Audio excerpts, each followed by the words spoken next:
Gustong ipa-regulate ng DOH ang paggamit ng electronic cigarette o yung e-cigarette. Posible raw kasing may masama itong epekto sa ating kalusugan.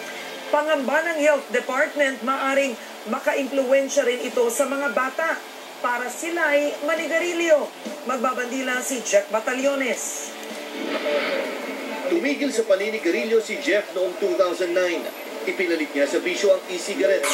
Tanggal yung smoker's cup ko, hindi na ako, wala na yung pag-gising mo, sakit na lalamunan mo, kahit may bata sa tabi mo. Walang second-hand smoker eh. Okay. Gumagana ang e-cigarette sa pamamagitan ng rechargeable battery. Nilalagyan ng e-juice o liquid na may chemical ang cartridge. Kapag uminit, ibinubuga ito bilang vapor. May iba't ibang flavor ito, tulad ng mint, lemon, banana at iba pa.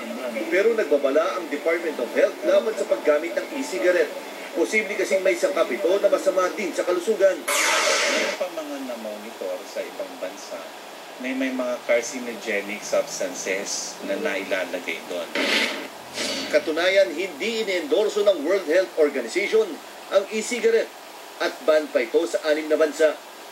Maring maging daan din daw ang e-cigarette para malulong sa mga tunay na sigarilyo ang mga bata. Mga bata, pag nakita nila yon, ay maaaring mauwi sila sa tunay na paninigarilyo.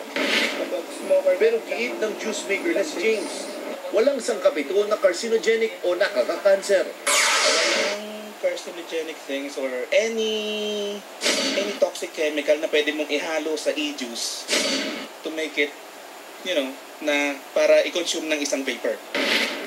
Pero nanindigan ng DOH, huwag tangkilikin ng e-cigarettes hanggang hindi pa natatapos ang kanilang pag-aaral. Para sa Bandila, Jack Batallones.